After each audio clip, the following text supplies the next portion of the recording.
Hoy el tema de esta mañana se titula Levantando el muro y, ¿cómo dice? Levantando mi muro y reparando tus puertas. Todos nosotros tenemos muros. Muros en los cuales nosotros nos escondemos, nos amparamos. Muros en los cuales toda ciudad está rodeada de muros.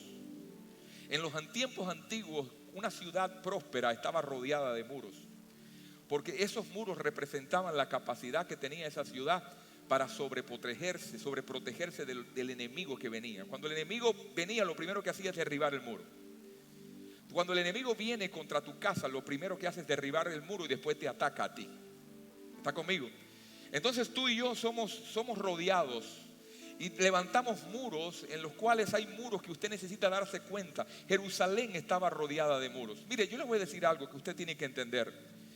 Dios no es como usted se imagina o como la creencia que usted tiene. Hemos acostumbrado a orar: Señor, envíame tu poder, envíame esto, bendíceme. Yo quiero que derrames tu poder. Mire, hay algo. Si yo en este momento quiero prender este piano que usted ve aquí, yo no hago nada con llamar a la empresa eléctrica, a Reliant, y decir: por favor, señor, usted que está de turno hoy, usted me puede mandar un poquito de poder, de power, para yo prender el piano. Ellos me van a decir: ¿cuál es el número de su cuenta? El número de la cuenta de la iglesia es tal, tal y tal. A usted se le da una asignación mensual de corriente eléctrica. Así que usted no necesita que yo le envíe nada, ya tiene una asignación. Solamente prenda el botón de power y el piano va a comenzar a funcionar. Así mismo es Dios. Muchas veces nosotros creemos: Señor, bendíceme de esta manera, bendíceme de aquello. Y el punto es, el problema no está en el emisor de la bendición. El problema está en el receptor de la bendición. Cuando tú y yo no estamos conectados a la fuente, por mucho que usted trate de atraer el power, no va a venir. Y asimismo nosotros creemos que Dios es una máquina que nosotros pedimos y estamos demandando y estamos pidiéndole, cuando dice la palabra del Señor que usted y yo fuimos bendecidos con toda bendición espiritual. Y dice la palabra del Señor que Él nos ha dado todo lo que pertenece a la vida y a la piedad. En otras palabras, ¿qué le estoy diciendo? Que para usted caminar una vida próspera, bendecida, con paz, con victoria, con cielos abiertos, una vida donde usted vea la mano de Dios de una manera sobrenatural en usted y usted sepa: Dios está conmigo. No es que no vengan momentos difíciles, no es que no vengan pruebas, no es que usted no pase por el momento de dolor, sino que en medio de eso, por cuanto usted está conectado a la fuente, usted va a tener el abastecimiento que usted necesita para sobrepasar el momento de dolor y salir con un testimonio del poder de Dios. ¿Alguien dice amén en esta mañana? Alguien puede decir: yo voy a salir con un testimonio del poder de Dios en mi vida. Entonces el problema no es el que envía, el problema es el que recibe. Y nosotros somos los que estamos supuestos a recibir de Dios. Pero yo quiero decirte, Dios nunca se ha cortado su mano para que nosotros podamos decir: ay, Dios me dejó, ay, el poder de Dios no es suficientemente grande, el poder de Dios no es suficientemente efectivo para mi vida. Dios siempre tiene un abastecimiento de poder. Lo que usted tiene que estar conectado con la fuente. Alguien dice amén en esta mañana. Alguien dice amén. Si algo no te sale mal, si algo te está saliendo mal, si algo no va caminando bien con tu vida, es porque necesitas conectarte con la fuente, porque Dios es la fuente. Amén. Entonces Jerusalén, en los tiempos reales, en los tiempos de hoy, usted va a Jerusalén y usted va a ver un muro como este. Jerusalén está rodeada de muros. Jerusalén pasan los turistas. Ahí está el famoso muro de los lamentos. Pero ese muro no siempre estuvo ahí. ¿Alguien me puede pasar las páginas, por favor, para que vean el muro? Ese muro no siempre estuvo ahí. Ese muro un día fue destruido. Y los enemigos destruyeron ese muro y entraron a la ciudad. Y había un hombre llamado Nehemías que estaba lejos de Jerusalén. Él había sido transportado y había sido llevado cautivo. Pero Dios le dio gracia, porque ¿cuántos creen que los que andan con la gracia de Dios, aún en los momentos de cautividad, Dios te da gracia y favor? Yo he conocido creyentes cristianos que han cometido un error y han llegado a la cárcel, se han arrepentido y Dios los ha levantado, y de pronto la gracia de Dios los alcanza y de pronto tú lo ves en la cocina cocinando. Y Él es el que le da de comer a la gente. ¿Por qué? Porque la gracia de Dios está con los hijos de Dios. Estés en una prisión, caminas con gracia. Estás en un hospital, caminas con gracia. Estás en un trabajo. Cuando tú caminas con gracia, Dios va a hacer la diferencia entre tú y otros. Alguien puede decir amén. ¿Por qué? Porque usted y yo cargamos algo que no es de este mundo. Cargamos algo que viene del cielo. Porque todo lo natural está conectado con lo sobrenatural. Usted va a Jerusalén y usted va a ver esos muros. Pero esos muros un día estuvieron en el suelo. Dios levanta a un copero del rey llamado Nehemías. Ese hombre que había sido exportado, había sido llevado cautivo. Y Dios le da gracia a Nehemías con el rey. Y Dios le dice, tú vas a regresar a ver y vas a levantar los muros caídos. Dice que cuando llegó a Jerusalén fue tanta la tristeza. Jerusalén tiene 10 puertas, diga conmigo, 10 puertas. Esa ciudad tiene 10 puertas grandes. Y esas puertas, dice que estaban quemadas por el fuego, estaban en el suelo y los muros caídos. Y él decía, ¿y por dónde empiezo? ¿Por dónde empiezo a construir? Tal vez te parece mucho a ti y a mí. ¿Cuántas veces nos hemos encontrado frente a alguna situación que usted ve catástrofe por aquí? La mujer parida, la casa caída, el pozo sin agua, como decía mi abuela. Y usted dice, ¿por dónde empiezo? ¿Cómo empiezo a restaurar? Tal vez nos hemos pasado la vida o los años o muchos años de nuestra vida tomando decisiones equivocadas y teniendo también resultados equivocados, y de pronto usted ve sus hijos rebeldes, ve su matrimonio que no funciona, de pronto ves una crisis en la familia, crisis en el hogar, crisis en las finanzas, y usted dice, ¿por dónde empiezo? Porque todo es un desastre. Así se encontraba Nehemías. Se parece tanto a usted y a mí. ¿Cuántos se han encontrado alguna situación similar? A ver, que usted dice, ¿por dónde empiezo? Si tengo tantos problemas, tengo tantos poquitos, que cada poquito se convierte en algo grande. Así se encontraba Nehemías. Llegó a Jerusalén y decía, ¿por dónde empiezo? Pero diga conmigo, conectado con Dios, todo lo puedo. Conectado con Dios, tengo vida.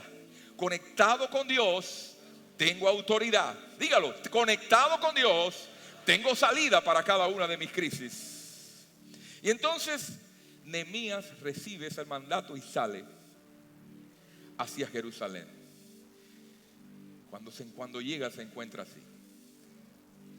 Capítulo número 3, verso 1.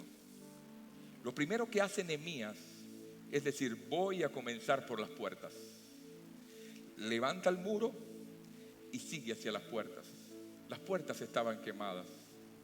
Y cuando estaba pensando esto, cuando estaba preparando esta parte, me doy cuenta que tu vida y la mía está rodeada de muros. Pero muchas veces esos muros están en el suelo. Muchas veces hay crisis silentes, escondidas, que solamente tú y Dios saben. Solamente tú y alguien muy personal a ti conocen cómo está tu casa, cómo está tu familia, cómo está tu hogar, cómo está tu matrimonio, cómo está tu relación con Dios. Esos son muros.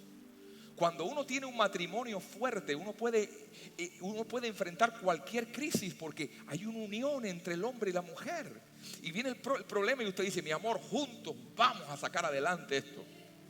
Pero cuando hay un matrimonio dividido que está en problema y toca la enfermedad a la puerta, es un problema porque ese muro está en el suelo.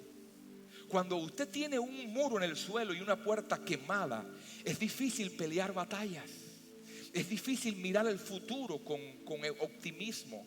Es difícil mirar el mañana con fe, porque lo que usted tiene hoy es un desastre.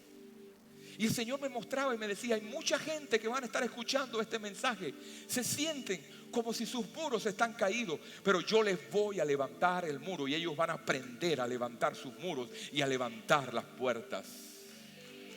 Le estoy hablando en esta mañana a creyentes, personas escépticas que están también aquí, pero se encuentran en un desastre. Tal vez tú seas escéptico, tú dices, bueno, yo creo en Dios a mi manera, yo no sé hasta dónde creer. Pero tú necesitas hacer algo para poner orden y para poder llegar a donde Dios quiere para ti. Porque aunque tú no reconozcas a Dios en muchas áreas, Dios sí conoce tu condición y conoce lo que Él ha pensado de ti. Nehemías 3 dice, lo primero que hizo fue comenzar a reparar la puerta. Cada puerta tenía un nombre. Las puertas, y la primera puerta en Nehemías 3:1 dice que la primera puerta que Jerusalén tenía destruida era la puerta de las ovejas. La puerta a la cual usted va todavía a Jerusalén y usted va a esa puerta y dice, la puerta de las ovejas.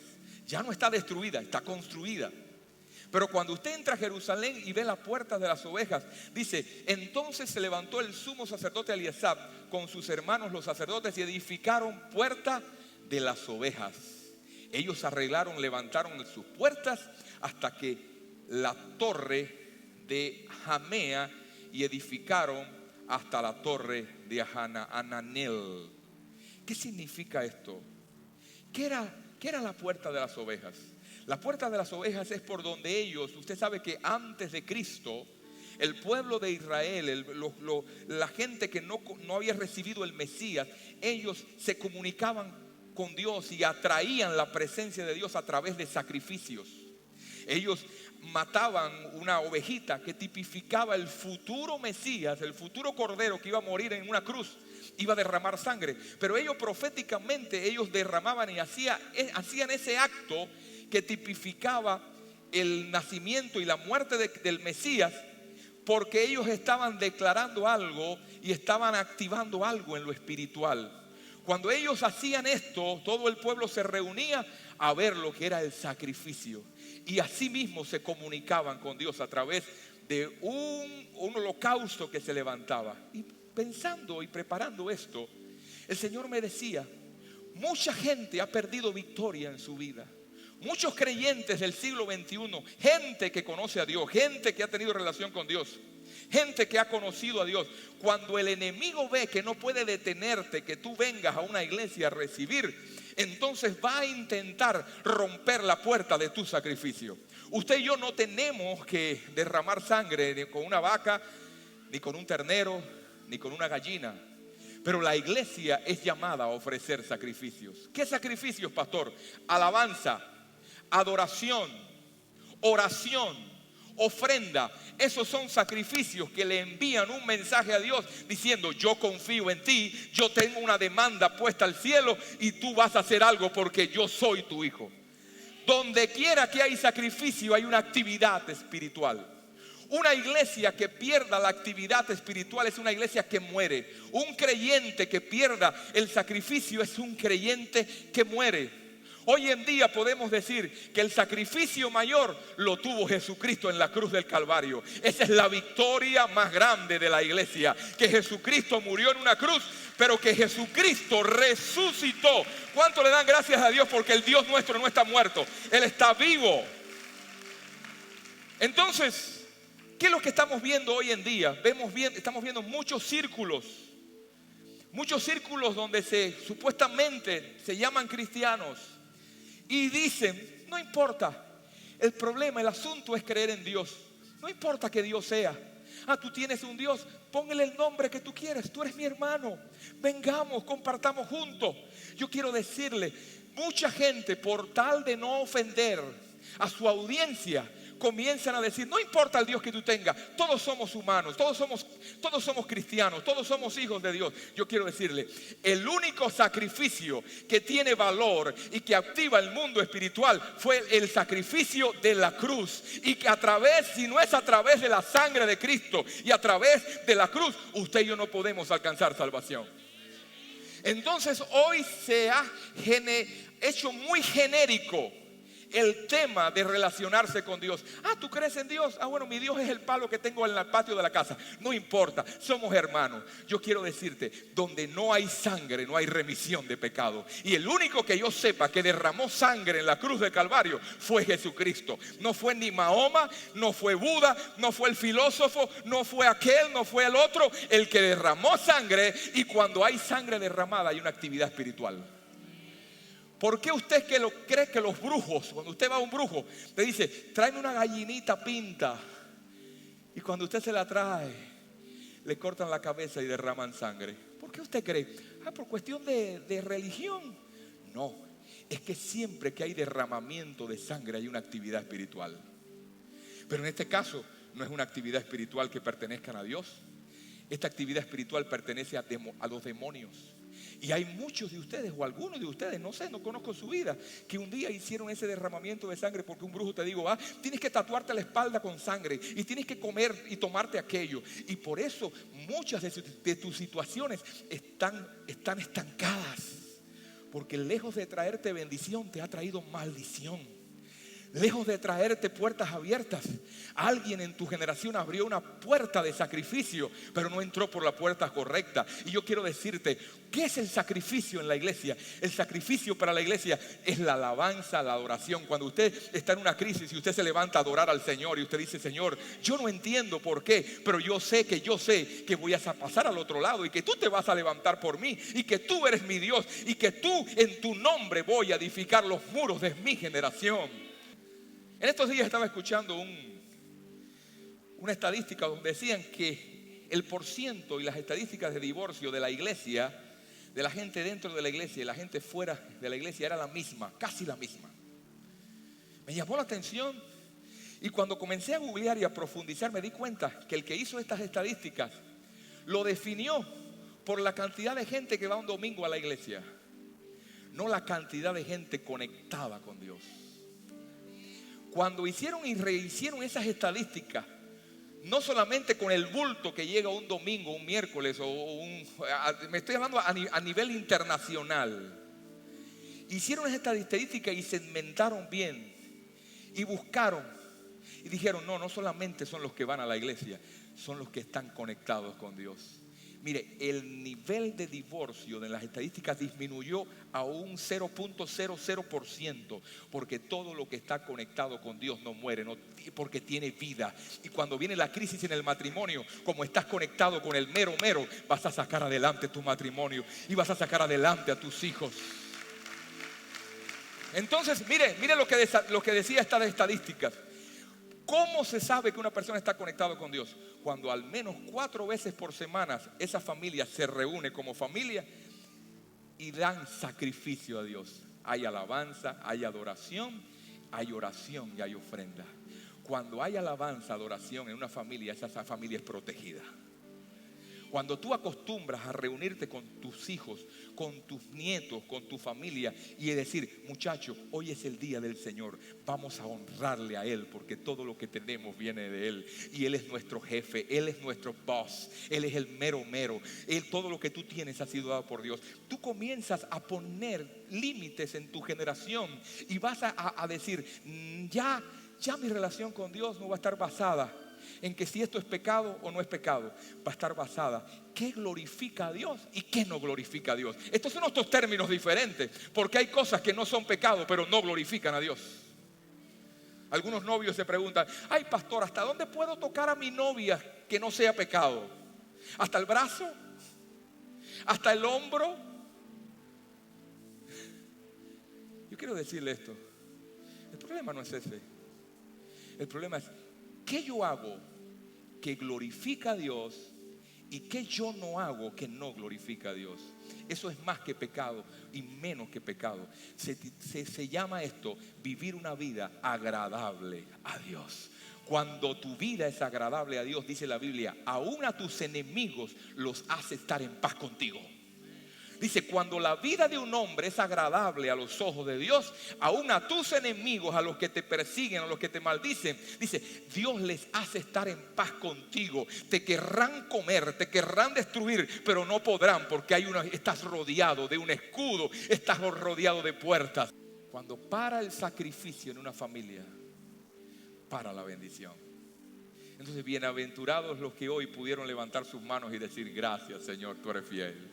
Bienaventurados los que hoy pudieron decir, muchachos, adoremos al Señor porque nuestro Dios es fiel. Bienaventurados los que no ven tropiezo ni manipulación cuando tú levantas tus manos y dices, Señor, yo no levanto las manos al cielo ni te adoro para quedar bien con el pastor. Yo te alabo porque yo sé que el miércoles, el jueves, el lunes yo estaba solo y tú me abriste una puerta. Cuando yo estaba enfermo, tú fuiste fiel. Cuando me diagnosticaron con cáncer, tú me sanaste, tú me levantaste. Eso se llama honrar a Dios. La segunda puerta que estaba destruida y estaba quemada era la puerta del pescado. No voy a tocar todas las puertas en esta mañana, no se asuste. Pero he tomado algunas. La puerta del pescado. ¿Qué es la puerta del pescado? Nehemías 3:3. los hijos de Senat edificaron a la puerta del pescado.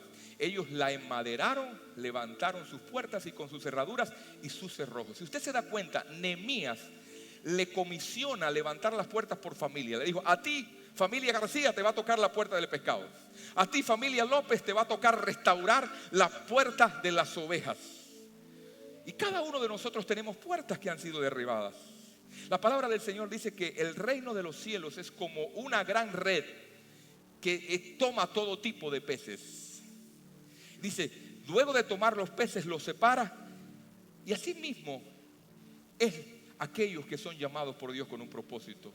Tú no fuiste llamado. Si Dios te abrió una puerta, si Dios te sanó, si Dios te liberó, si Dios te prosperó, no es para que te quedes con esa prosperidad, sino que la uses para que su nombre sea glorificado. Para decir, mira, yo un día estuve como tú, pero Dios hizo un milagro en mi vida. Si Dios te sanó de cáncer, si Dios te sanó de alguna enfermedad, como hay tantos aquí que Dios ha sanado de cáncer, de lupus, de enfermedades autoinmunes que el enemigo había venido contra su vida, y Dios de pronto te sanó. Si Dios te prosperó tu familia, te dio un trabajo, te dio un hogar estable, te dio un matrimonio bendecido, tú tienes que usar eso para atraer a otros que un día fueron tocados como tú, pero que necesitan ser sanados y restaurados. Por eso la iglesia es un pez, es una red con todo tipo de peces. A ver, quiero ver las cocineras en esta mañana. ¿Qué usted hace con un pescado cuando su marido lo trae? Le dice, mi amor, cocíname este pescado en el horno. Le quita las escamas, después le quita las tripas, después lo sazona, las espinas, por lo menos las principales, y después lo pones en el fuego. ¿Sabes que mucha gente cuando llega a la iglesia viene así? Pero si cae en un lugar donde hay religión, cuando vea a alguien que ha sido marcado, que de pronto viene amargado, que tal vez venga con una mentalidad negativa, lo primero que hace la religión es condenarte. Cuando ves a alguien que diga, yo un día fui un sicario, la religión te condena. Pero ¿sabes qué es lo que hace Jesús? Dios te toma como se toma a esos peces y te limpia. Por eso está el ministerio de avanzada. Porque cuando tú vienes por esa puerta, lo primero que hace Dios es sanarte tu interior. Y cuando Dios sana tu interior, muchas enfermedades se van. Las iglesias hoy en día están llenas de gente enferma ministrando, gente amargada, gente herida, gente que no han logrado sanar su pasado, gente que no han logrado sanar su situación real. Y por eso cuando tú te pones a tratar de sanar a otro con una situación personal que tú no has podido superar, lo que haces es transmitirle algo a esa persona que no es sano. Por eso es el ministerio de nuestra iglesia de sanidad interior y de liberación. Porque aunque Dios nos perdona, primero, después el pescado hay que limpiarlo. Hay que quitarle las escamas, quitarle las espinas, sacarle las tripas y ponerlo listo para ser llevado a la mesa. Yo quiero decirte, todo lo que estás enfrentando hoy está conectado con el mundo espiritual. Ay, pastor, yo sé que usted, pastor, debe de pensar así. No te voy a hablar como un pastor. Tal vez usted puede leer algún libro científico y aún los médicos, los psicólogos están diciendo que muchas de las enfermedades, de las situaciones que enfrentan las personas, la mayoría de las enfermedades están conectadas con su espíritu. Cuando su espíritu está enfermo y usted dice, me voy a morir, usted se muere joven. Cuando su espíritu ha sido marcado por una experiencia negativa y usted dice, no, esto me va a salir mal. Hay personas que se sienten como si tuvieran un tigre atrás y usted vive la vida como, vamos a ver qué es lo malo que me va a pasar. Cuando entras el primer día del año y dice, vamos a ver qué nos depara este año. Como si el año trajera algo. El año no trae nada. Usted es el que tiene que atraer lo que el año va a venir sobre usted. Usted va a atraer lo que su fe tiene. Y usted puede tener fe para que le sucedan cosas malas, buenas, pero también muchos tienen fe para que le sucedan cosas malas, y eso también es fe.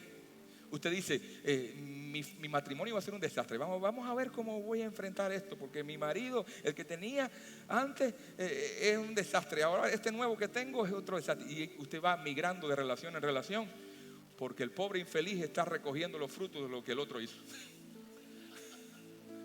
Porque usted no logró sanar su pasado. Por eso usted ve personas yo conocí una mujer una vez que se casaba con un hombre y el hombre se moría. se casaba con el otro y lo mataba también, se moría. Ya llevaba 3 matrimonios y cada matrimonio el hombre se moría, joven. Ahora tenía un próximo candidato y decía, me gusta, pero ahí no me meto yo no voy a ser la próxima víctima. ¿Por qué? Porque esa mujer lo que cargaba era algo que de su pasado que necesitaba ser sanado. Y cuando tú enfrentas la vida sin darte cuenta que tú fuiste llamado, Dios le dijo a Pedro, Pedro, te haré pescador de hombres. ¿Sabe por qué Dios te prospera? Para que pesques a otros. Para que tu prosperidad sea el instrumento que Dios utilice para levantar la vida de otros. ¿Por qué usted cree que la religión nos quiere pobre? Y cuando usted habla, Dios te quiere prosperar, la religión dice, no, Dios me quiere pobre. ¿Sabe por qué? Porque la religión y la pobreza son íntimas amigas. Pero yo quiero decirle, Él se hizo pobre para que usted fuera enriquecido. Él se hizo enfermedad para que usted fuera sano. Cuando usted es sano, usted atrae gente. ¿Usted cree que una persona miserable que esté con $40,000 y $60,000 siempre en deudas, en problemas, en miseria, usted cree que alguien lo va a escuchar? Usted le va a decir, no, dime cómo está tu vida y si tu vida está bien yo te voy a seguir. Por eso Dios te quiere prosperar, no para que tú digas, ay, Dios me prospera, qué bueno es Dios. Si Dios te prospera, tienes que darte cuenta que la bendición y la prosperidad de Dios es para que la uses, para bendecir a otros. No es por tu cara linda, no es por tu cara hermosa, es porque Dios quiere usar tu prosperidad para prosperar a otros y que otros te crean, que otros digan, mira, llegué a la iglesia enfermo y Dios me sanó. Entonces cuando tú testificas que Dios es sanador, entonces Dios te sigue sanando a ti de otras cosas y Dios sigue atrayendo a otros por medio de ti. Diga conmigo, voy a reparar la puerta del pescado. Diga conmigo, soy llamado a ganar. Soy llamado a ganar vidas. Yo le pregunto, ¿cuánta gente usted ha ganado desde este año, desde que comenzó el año hasta ahora para Cristo? No me tiene que responder. Yo le pregunto solamente. Tal vez esa sea la respuesta por qué estás deprimido. Tal vez esa sea la respuesta por qué las cosas no salen adelante ni se desatan ligaduras económicas, financieras. ¿Por qué? Porque tú fuiste diseñado para multiplicarte.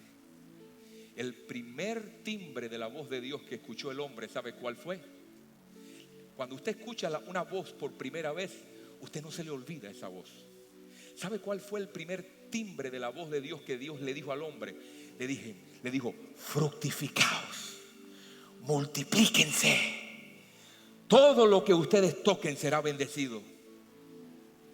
Por eso tú y yo llevamos un ADN de bendición y de multiplicación. Nuestra desconexión con Dios nos ha convertido en gente estéril. Nuestra desconexión con Dios nos ha llevado a matrimonios disfuncionales, a jóvenes que tienen que depender de una pastilla para alegrarse. Jóvenes que tienen que depender de una hierba llamada marihuana para poder celebrar, porque de lo contrario están así, que parecen zombies. Tú lo ves caminando así. Tú no fuiste diseñado para caminar así, tú fuiste diseñado para caminar como un príncipe. Pero ahora el mundo te ha hecho dependiente de la cocaína, de la heroína, de la droga, de la marihuana, del alcohol, del whisky, porque así nos podemos alegrar. Tú no necesitas whisky para alegrarte, tú no necesitas alcohol para celebrar. Tú lo que necesitas es estar conectado con Dios y decir gracias, porque mientras otros se gastan el dinero en alcohol, yo me gasto mi dinero honrándote y bendiciéndote. Amén. Tercera puerta, la puerta del valle. Diga conmigo, la puerta del valle. Nehemías 3:13 dice, ¿cómo dice? Dice, la puerta del valle la restauró Hanún con los moradores de Zanoa. Ellos la reedificaron y levantaron sus puertas con sus cerraduras y sus cerrojos y 1000 codos del muro hasta la puerta del muladar. O sea que la puerta del valle tuvo que ser restaurada. ¿Y qué significa la puerta del valle en nuestra vida? Usted tiene que poner en orden sus puertas, porque si usted no pone en orden sus puertas, usted no va a entender el tema y el propósito de Dios. La palabra de Dios dice, cuando habla de valle, siempre habla de momentos tristes. El valle, cuando usted ve el nombre del valle o la palabra valle en la iglesia, en la Biblia, siempre habla de momentos de dificultad. Por eso la Biblia dice, aunque anden en el valle de sombra de muerte, no temeré mal alguno, porque tú estarás conmigo. Y usted tiene que entender que Dios nunca te dice que no vas a atravesar por un valle. Dios nunca te dice, oye hijo mío, ya estás conmigo, ahora jamás atravesarás por un valle. Todo te saldrá bien, todo irá de color. El más del 80% de la vida del creyente son victorias. Pero hay un 20% que son de valles. ¿Qué cosa es el valle? Cuando me siento solo, cuando algo me desilusiona, cuando algo de pronto de repente me toca la puerta. Usted no se planifica para ser derrotado ni para fracasar, pero muchas veces fracasa. Nadie se casa para destruir un matrimonio, pero muchas veces vivimos con matrimonios destruidos. Esos son valles. Y un día los sirios le dijeron al pueblo de Israel, ellos están acostumbrados. ¿Sabe por qué ellos ganan tanto con nosotros? Porque siempre que ellos nos ganan las batallas, nos ganan en la montaña. Pero llevémoslos al valle, porque en el valle nosotros le vamos a ganar, porque el Dios de ellos no es Dios de valles, es Dios de montaña solamente. Y entonces en ese momento Dios le habla al pueblo de Israel y Dios le dice, esto es lo que dice el Señor: por cuanto los sirios piensan que el Señor es un Dios de las montañas y no un Dios de valles, yo te voy a entregar este enorme ejército en tus manos y así sabrás que yo soy el Señor. Yo quiero decirte, Dios me trajo a ti aquí, en esta mañana, para decirte que aunque estés pasando por valles, Dios es el Dios de los valles. Y el mismo Dios que te ayudó a prosperar en la montaña para que se te abrieran las puertas y tú dices, Señor, ahora no entiendo por qué estoy en esta situación, no entiendo por qué he tenido pérdidas, no entiendo por qué esta enfermedad me sorprende, no entiendo, esto no estaba en mis cálculos, esta crisis con mis hijos. Yo quiero decirte, Dios permite los valles para revelarte que como mismo tuviste victoria en las rocas y en las montañas, así mismo Él estará contigo todos los días de tu vida. Por eso el Señor te dice, aunque pase el valle de sombra de muerte, no temeré mal alguno, porque tú estarás conmigo. Ay, pastor, ¿y por qué Dios me lleva al valle? Porque en el valle es donde Dios se lleva toda la gloria. En el valle, en la montaña tal vez tú dices, bueno, yo salí adelante, tuve una crisis financiera, pero mi tío me ayudó. Gracias a Dios tengo un tío que tuvo una herencia y me ayudó con $50,000 y gracias a mi tío pude salir adelante. Y a Dios, claro, a Dios también. Diga conmigo, 50-50. Sí, tuve cáncer, pero yo sé que fue la quimioterapia. La quimioterapia fue la que me sanó, así que es verdad, Dios estaba ahí, pero bueno, gracias al Señor por el doctor, porque el doctor. Pero cuando tú estás en el valle es cuando falla el doctor y falla la quimio. El valle es ese lugar donde fallan las finanzas y el tío rico te deja. El valle es ese lugar donde el negocio no te puede devolver la felicidad en el matrimonio. El valle es el lugar donde el negocio y el dinero no te va a poder retornar a tus hijos que están controlados por la cocaína. El valle es el lugar donde el psicólogo te dice, bueno, yo no puedo hacer más nada. El valle es ese lugar. Pero Dios permite que tú pases por valle, porque en ese lugar Él te va a demostrar que Él está contigo en el valle. No tires la toalla cuando estés en el valle. No dejes de servir al Señor cuando estés en el valle.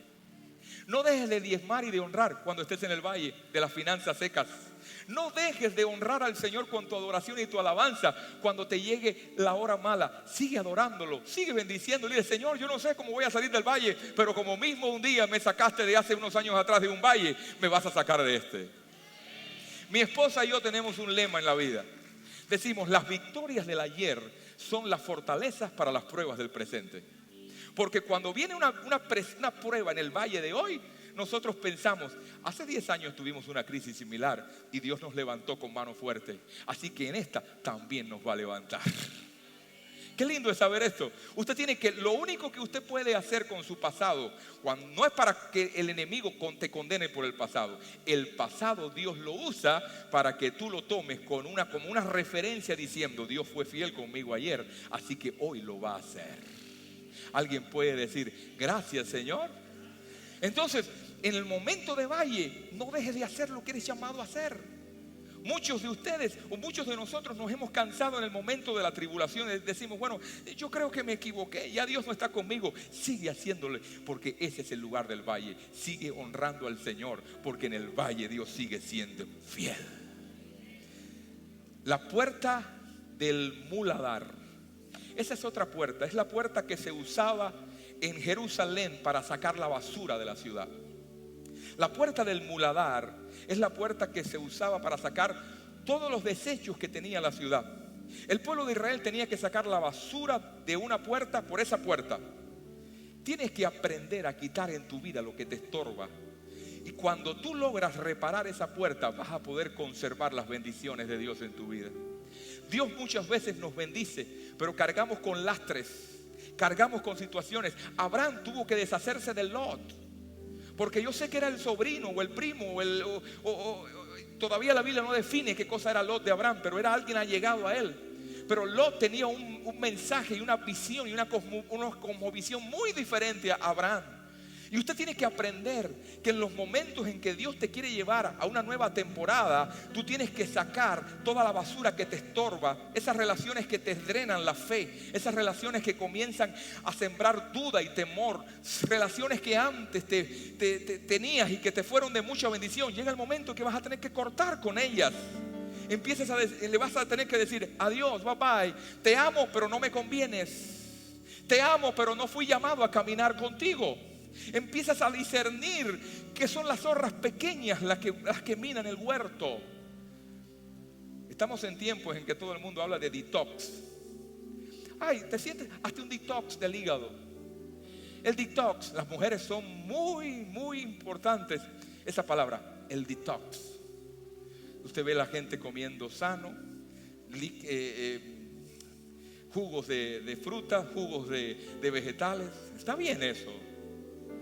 Pero de vez en cuando usted y yo tenemos que hacernos detox en nuestra vida que nos están impidiendo entrar a las puertas y a la bendición que Dios tiene para nosotros. La última puerta que quiero hablarles en esta mañana es la puerta de la fuente. ¿Cuál era la puerta de la fuente? La puerta de la fuente era la que abastecía de agua pura al rey del pueblo, al rey de esa comarca. Y no solamente al rey, sino a toda su familia y toda la gente de corte. El agua de la fuente, la puerta de la fuente, era el lugar donde se bajaba un manantial, y de ahí tomaba agua el rey y toda su comarca. Una vez hubo un pueblecito a la orilla de los Alpes, y ese pueblecito era muy hermoso. De ese pueblecito bajaba un arroyo de los Alpes que se alimentaba de una fuente de agua. Y ese arroyo embellecía todo ese pueblecito. Parecía un lugar de película, una foto, un paisaje pintado por Miguel Ángel. Ese pueblecito dice que venían los niños a jugar alrededor del arroyo. Los cisnes venían y embellecían el lugar. El agua corría y era un agua cristalina. Pero cuenta la historia que un día esa agua estaba así porque la ciudad había empleado a un anciano que nadie lo conocía, nadie conocía el nombre ni conocía su situación. Pero dice que el anciano, su labor, su trabajo era estar allí escondido entre los escombros en la montaña e ir limpiando la fuente, limpiando el agua. Cada vez que caía un árbol, el anciano tenía que sacar las ramas del árbol. Cada vez que caía una basura que obstruía el fluir de la fuente, el anciano tenía que sacar la basura y mantener la fuente limpia, que era lo que hacía que el pueblecito estuviera limpio. Un día la ciudad dijo: no tenemos más presupuesto para sostener a este hombre. Le estamos pagando, yo creo que por gusto. Vamos a quitarle presupuesto. Dice que el viejecito no trabajó más limpiando la fuente ni limpiando el lugar. Y cuenta la historia de que en primera mano, a primera vista, no pasó nada, todo siguió igual. Pero cuando pasaron unas semanas, dice que el agua comenzó a enturbiarse. Dice que comenzaron a caer basura, y dice que la basura y todos los rastrojos de los árboles comenzaron a contaminar el agua. Ya el agua que llevaba abajo era un agua contaminada, comenzó a heder. Los niños dejaron de jugar a la orilla del arroyo. Los cisnes se fueron. Todo lo que embellecía esa ciudad comenzó. Y dice que la gente de la ciudad dijo: vayamos y busquemos al anciano otra vez. Y dice que el anciano regresó otra vez a trabajar en la fuente. Yo entiendo por esto, todo lo que tú tienes y todo lo que nos quiere dar Dios es a través de una relación personal con Él y la fuente de su presencia.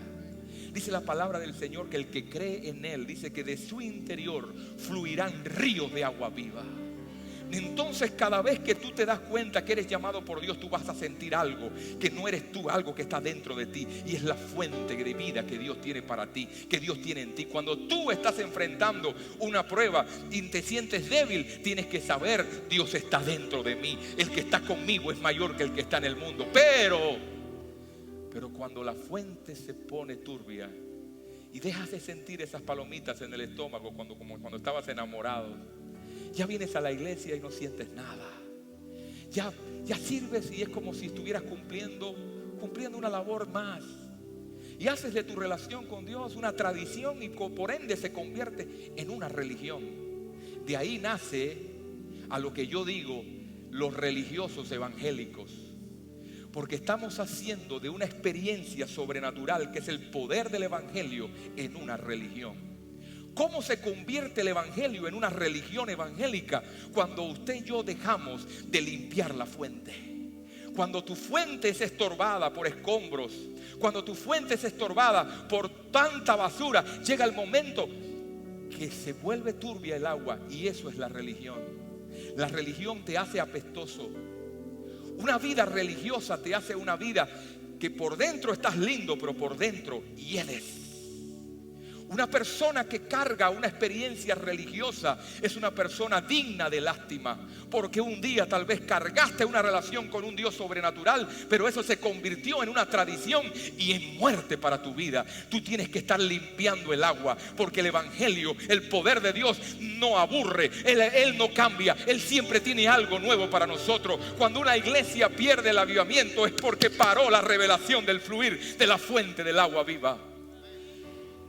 Te estoy hablando a ti, sí, a ti que estás en esta mañana. Estoy diciendo: pastor, ¿por qué ya no siento lo que antes sentía? El Señor dice: limpia tu fuente, quita los escombros.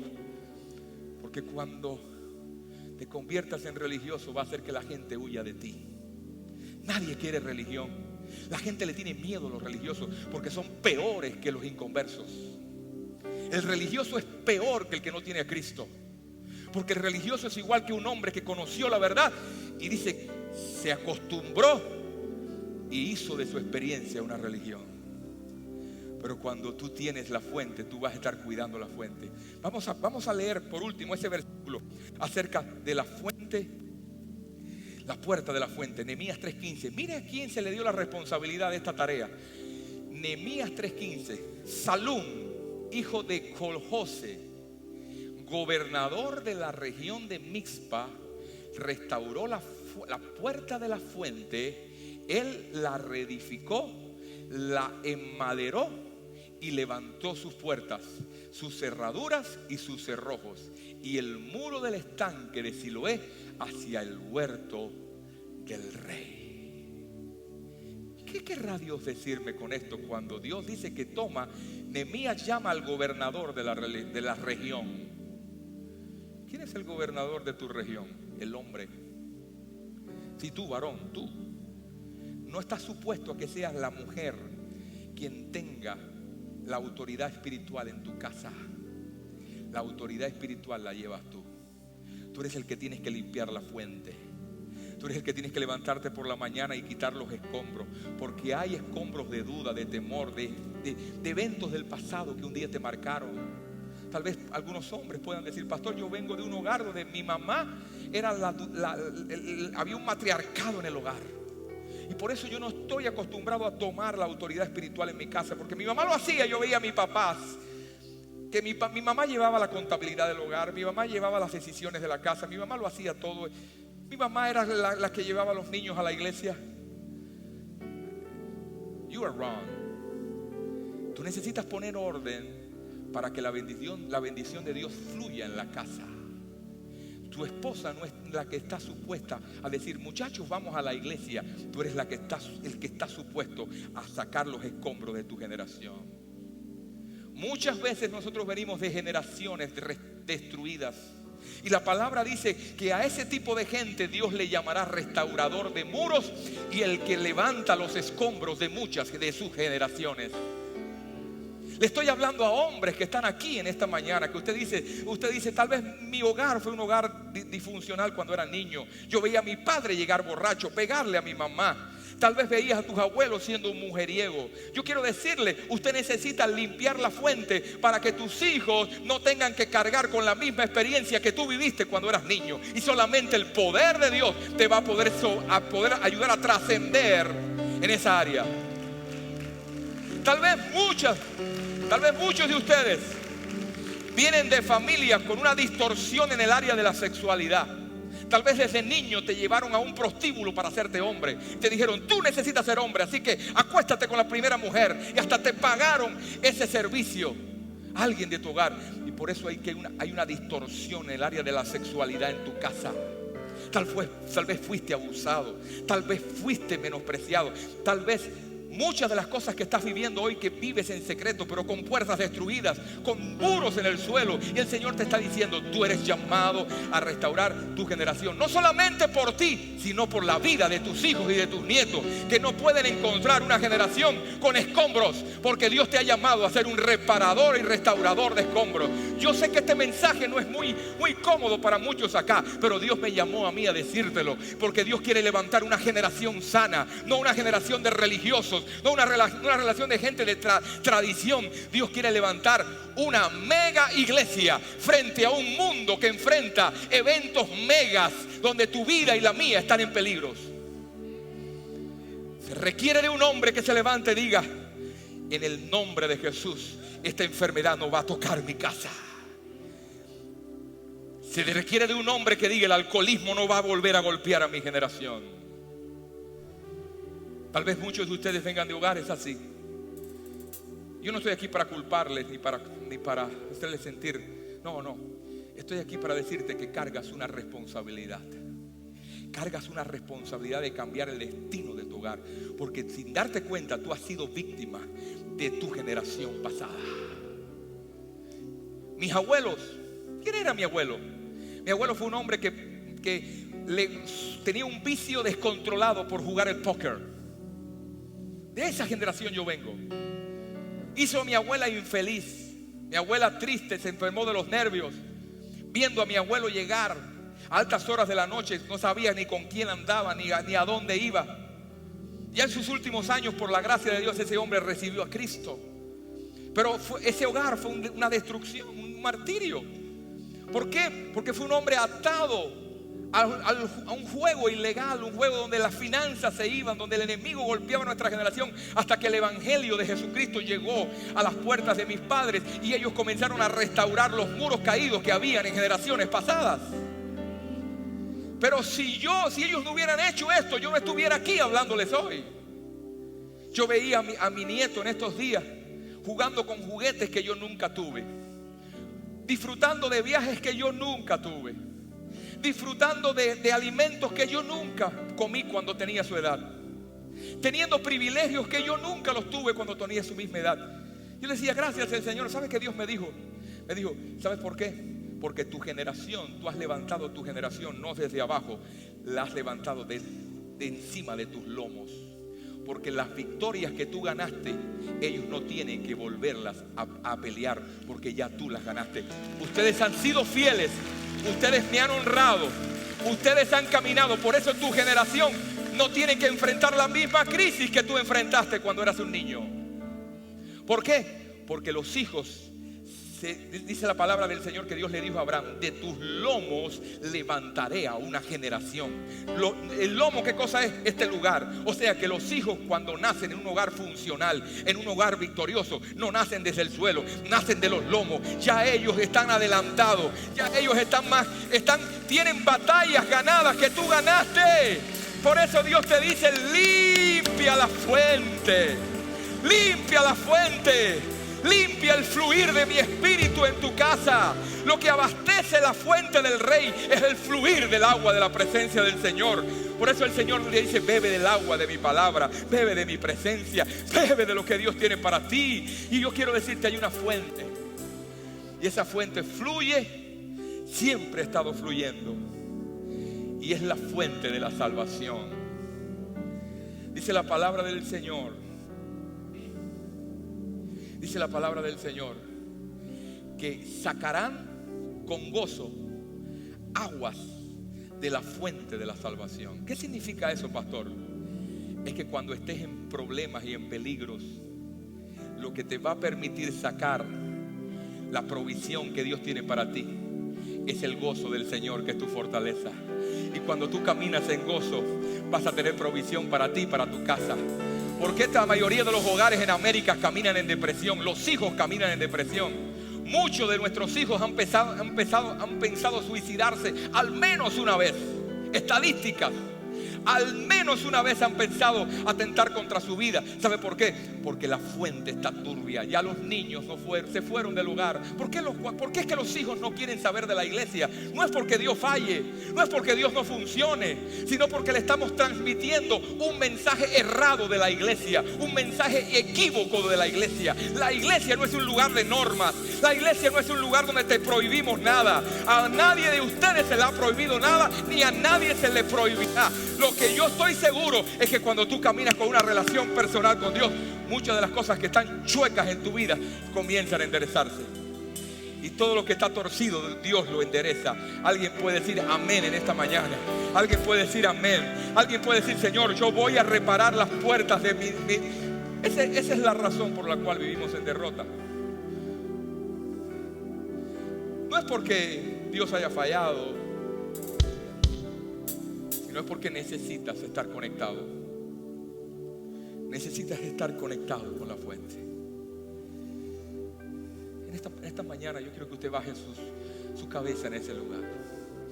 Esto es un asunto de Dios y tú, no de yo y tú.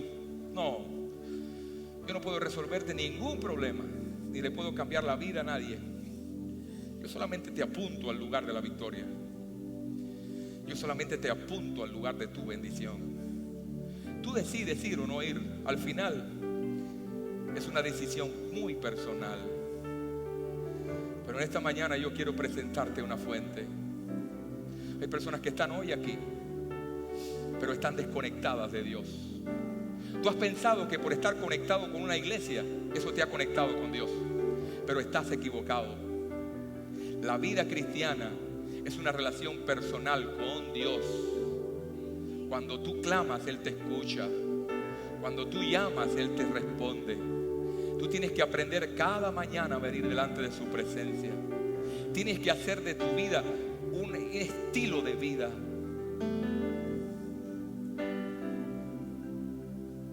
En esta mañana yo quiero presentarte a alguien, y ese alguien se llama Jesús. Dice la palabra del Señor que Él es la fuente de agua viva.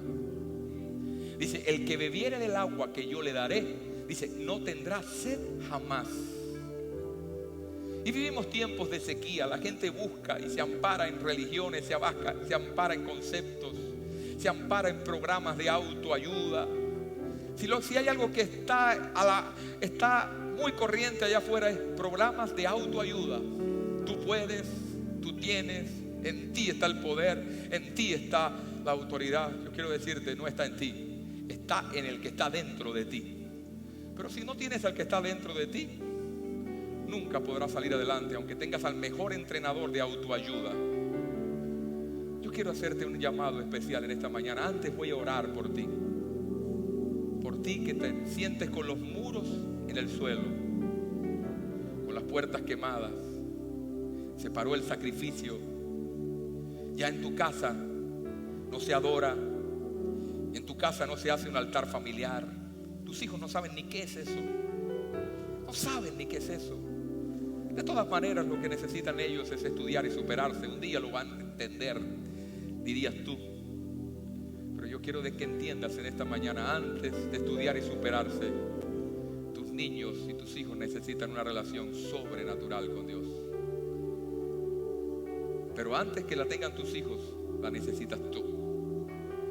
Yo quiero hacer un llamado especial y quiero que usted ore desde su lugar y usted le diga: Señor, hoy yo he comprendido que muchas de mis puertas han estado quemadas. Tal vez quemadas por un evento en tu niñez, tal vez quemadas por un evento en tu adolescencia, o tal vez en tus años de madurez. Alguien quemó esa puerta, alguien destruyó ese muro, y ahora te sientes que te estás diciéndote: ¿por dónde empiezo? ¿Dónde voy a empezar? ¿Cuál es mi próximo paso? El Señor te dice: yo estoy contigo para ayudarte a restaurar, pero recíbeme como tú, recíbeme en esta mañana como tu Señor y Salvador. Porque si tú me permites entrar en la barca, yo voy a entrar y voy a hacer de tu familia lo que nunca has sido. Voy a convertir tu generación en lo que siempre has soñado, pero que nunca pudiste ver. Voy a convertir tu matrimonio en lo que siempre quisiste ver, pero nunca lo pudiste ver, ni siquiera en tus padres ni en tus abuelos. Ahí en ese lugar yo quiero que usted ore esta oración y usted le diga: Señor, perdóname, yo necesito que tú me ayudes a restaurar. No sé por dónde empezar, pero quiero empezar. Hay una urgencia en mi generación, hay una urgencia en mi familia, hay una urgencia en mi vida. Ayúdame, Señor. Te hago el rey y el dueño de mi vida. Perdona mis pecados. Aplico el poder de la sangre del sacrificio sobre mi casa y sobre mi vida. Hazme nuevo, Señor.